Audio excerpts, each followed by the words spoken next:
Hello there guys, this is just a quick appraisal of the Modelcollect B52G Old Crow Express. It's not a build review video, it's just some observations which I've made when building the kit, and that hopefully might you may find it useful when you're building this thing yourself. There has been a bit of negative press about it, and some is justified, some isn't, in my opinion, but let's go through it and have a look. Okay, this is the G model, Old Crow Express, Gulf War era B52G. When this kit was initially released, there was a few problems with the shape of the nose, the tail, these wing fillets right here. Okay, this, because of the type of aircraft it was, these wing fillets were added as an identification purpose for the aircraft. The rest of the B-52 fleet didn't have these fillets, and it was more of like a straight join into the fuselage. So let's take a look at the nose first of all, because this is probably one of the the biggest controversies of the kit. What's fitted at the moment is the corrected nose, which you could purchase from Modelcollect, and it came with a vast array of improvements compared to the original, which I'll go through in just a moment. But here is the corrected nose, so to speak. This one here, you see that, is the original nose. Now, I know the angle is a bit funny, but this original nose is just a bit shorter and dumpier, and it's not quite right. Does that make a difference? It's entirely up to you. Personally, I didn't notice it at all until I realised that it was a correction kit out. Second difference, or the biggest difference on this particular kit, now I'll try and just move this because it's such a big unit. Yeah, it might be tricky. I'll turn it around the other way. This is revolving on a cake stand, by the way, to make my life a bit easier. Yeah, it's not going to work on this, but essentially this was the tail which came with the actual kit as standard, and apparently the fairings on the gunner bay were incorrect, and a few other bits and bobs. Like, again, I'm not a expert, but this was the original tail which was applied. So again, with the correction kit which Modelcollect supplied, that was discarded and you put the new one on. The wing fillets, like I said before, they came in with the correction kit as well. Very, very nice, actually. And there were some other small things as well. The original flaps for the aircraft, which you can see here, the original set were not posable in the drooped position as like the aircraft would be when it's parked up, and there was no detail. This is one of them here, which I made up before I realised the correction kit was available. And that is obviously, this is the underside, this is the upside, and you can see that the only way that's going to go in if it's fitted and glued, and there's no droop. There's just no detail whatsoever. You can't see. I think this one actually belongs on that side there, but that's how it would go. You'll also notice that that green colour is wrong, and I'll tell you about that in a minute. So, corrected flaps, nose, tail. You also get a huge box of corrected weapons as well. Now, apparently this particular aircraft had a bit of trouble with, well, the model had some trouble with the weapons not being correct. Modelcollect, included with the correction kit, added that as well. Huge box of cruise missiles. I haven't used these yet, but I'm sure I will do in the future. But all in all, that correction kit cost £15 of free delivery from China. So Modelcollect, okay, you got it wrong at the start, but I think for the small price you paid for the correction kit, fair play, absolutely fair play. But let's look at the build itself. So it's fairly conventional. You obviously join the fuselage halves together, wings, engines, pylons, and the rest of it. Nothing's too difficult and out of the ordinary, just except for its large size. So you will have to be prepared to have a good clear space to work on, and you will knock things with the wings and the nose when you're working on it, but that's fine. The actual detailing itself is quite nice. Now, it may look actually a bit heavy. Now, yeah, I think the panel lining, which is obviously recessed, is a bit heavy, but it is sharp and it's not soft either. So, you know, it's a toss up between the two. Personally, it doesn't bother me too much. When you come to the final painting and weathering stage, I never highlighted the panel lines. I thought, you know, making the panel lines even more pronounced than they already are would be a bit over the top and out of scale. These here are not highlighted with any wash whatsoever. They've just taken a bit of a, you know, pigments, and that's all. That's, you know, that's all it was to it. So you put the aircraft together, and then obviously you need to start thinking about your painting. Seams need to be taken care of, obviously, but that's the standard stuff for any, you know, half decent model, and they can do that no problem at all. Take your time, lots of glue, make it rock solid when you pull it together, and then that'll save you trouble later on. This had a general, I think it was, I used a couple of bottles of XF19, this is Tamiya Sky Grey, and I thinned that down with cellulose thinners quite thinly, and gave a nice wet coat over just so that the actual primer would sit nice and level, no graininess. And what was left was polished out with like a soft cloth after the paint had dried. Nothing, you know, nothing special there. Just make sure there's all the roughness is gone, so to speak, and that prepares you for the next stage. Now, this is where my biggest frustration with the kit come. It's not the nose, it's not the tail, but it's actually the instructions and the colour call out. So the instructions are pretty vague as they are. You know, it's almost a guess of where some of the parts have to fit, unfortunately. But my biggest problem was the colour call out. Now I'll show you here. I don't know if you can see this. You may notice that this particular B52 has a 3-tone camera on the top and the grey on the bottom. This particular aircraft had the standard Gulf War grey and green camo. Now, at the time I didn't know this, and you know, it was hard to figure out, but I did know something was wrong. Now, going online and reading some online forums, it was obvious that this wasn't correct. Even the decals, which were made, you know, printed by Cartograph, but some of the decals were, you know, just plainly the wrong colour or the wrong size. Let's try and spin this round now. This K on the back of the tail here, this is actually an aftermarket set which I got, but the original one was, I would say, was probably 30 to 40% bigger than this K that we got now.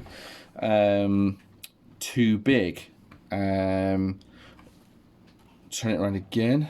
The walkways here, even though they were very, very good quality, the walkways were just the wrong colour for this particular type of aircraft. Now, you know, could you leave it? Probably yes, you could, but it just depends how much accuracy you want in the model. It's entirely up to you. It's your kit. The actual green itself. Now, I figured out that it was a 2-tone green. Unfortunately, I couldn't find any decent reference of this particular B52 online. There was some grainy photos, badly coloured, and I decided that I would go for Tamiya NATO green for the green colour, which is on the camouflage or here in the various patches. But I didn't have a good reference as regards to the pattern of the camouflage. I just couldn't find it. I did find a die-cast model of this particular aircraft made by Herpa, and I used that as my template for my camouflage pattern of the actual aircraft which you've got here. Now, sprayed it all up, done the the camouflage pattern according to the Herpa die-cast model, and put the decals on, and that was it really. And I basically thought, well, that's quite nice, so I'll forget about it for a while. And then, but something wasn't quite right with the model. You know, every time I'd look at it, it wouldn't be, I wasn't particularly happy, let's put it like that. So about a year later, I was trawling eBay, and I came across this book, and look at that. On the front cover is the very aircraft which I've been trying to build. And you can quite clearly see there, it's a grey and a green camo scheme. Now, immediately, I thought, whoopee, this is great, we've got a good reference finally. I looked at my completed model and it was way off from what it should have been, so I just essentially redid the model. I left the grey as it was because the grey I was fairly happy with. Now the grey in question I used was Tamiya XF54, thinned quite heavily and just sprayed over the model. I had pre-shaded the primer beforehand just to give a bit of depth and variation at that point, but that was essentially the main base coat, XF54. Using the new picture I had, I essentially redid the green camo. Now further research and further information came to light that the actual green I used with the Tamiya NATO green wasn't correct. So a bit of, like I said, further research, and I came up with this, which is this is Modelcollect. Try and get into focus now. Probably won't. This is essentially hemp or tan green 71023. This is a lot more closer to the green which was used on the real aircraft, so very happy with that. So all I did was peel off the decals which were in the way of the green, sprayed up freehand the green itself and gave a bit of a softer edge compared to what it was before, and adjusted the camouflage pattern according to the picture I could find in that book. Lot better result, much better. Sealed that in with a coat of gloss varnish still, and I managed to acquire a better set of decals. Now the first decals were the Modelcollect kit which I used, which obviously you would do, going a bit blind, but this one I managed to acquire a Italeri B52G Gulf War decal set, and lo and behold, in here, there we go, something a bit more accurate. Now this is a typical Gulf War scheme in this particular aircraft. You may notice that there's the K at the tail there. Okay, grey underneath, grey on top with the green camouflage on there. Okay, if I had this in the first place, I wouldn't have gone through the pain of having to redo it, but hey, live and learn. So the decals were put back on. Not all of them, because some of the actual decals were okay from the old the old Crow Express kit to start with, being these on the front here, but unfortunately I had to remove serial numbers on this side because the green was wrong. Managed to actually get a scalpel knife underneath that badge there and lift the decal off and save it, salvage that thing, so that was good. Unfortunately, these walkway stripes on the original decals were like a light grey. They weren't the correct colour for this particular type of aircraft. Luckily, Italeri in their wisdom had the correct colour decals, but they weren't quite designed to fit this particular model because they were designed to fit the Italeri version, and some of the dimensions and the panel lining is a bit off, but for the most part they'd done the job well. You had to adjust and cut the decals where needed to, just to make them fit this particular model, but it's actually come out very, very well. Once those are all set down, and I used a microsol and micro set to make them conform and they stick down even better. Sealed it in with a semi-gloss coat of a Tamiya. The code escapes me now, but it was Tamiya semi-gloss clear. Once that was done, I just used various colour pigments and a Tamiya weathering set A, and I just weathered the aircraft in, adjusting, putting some variation to the green, dirtying the thing up. Likewise with the grey, just getting some light colour pigment and just lightening the panels where need be. It just adds some variation to the scheme because it can look a little bit boring. Some of the original pre-shading was still there, which helped, but most of this here is actually done after the second time around. All in all, I do like this particular model kit. Some people say it's unbuildable. you know what you get. You know, it's because it's got a few inaccuracies. Oh no, it's not worth your time and effort. The only thing I would say is that Modelcollect should have taken a bit more time and a bit more care into the research and mould of this particular aircraft, because it is a legendary airplane, and it really does deserve the respect it does need. I know there's further versions which come out now. They've already released the H, and that was had the improved nose and tail is standard. I believe there's a D model coming out soon, and I'm hoping that they've taken their kits to the next level with that one, because the D's a fantastic looking aircraft, especially with the black and camo on the top of the shark mouth. But that's beside the point. Yeah, so don't believe all the hype of this particular model, or the negative, shall I say. It's not justified really. What you do get at the end of the day is a solid B-52. Anything which you fancy improving, so for example, there are no antennas provided with the aircraft. They got some on the top and the bottom. You've got these vortex generators which are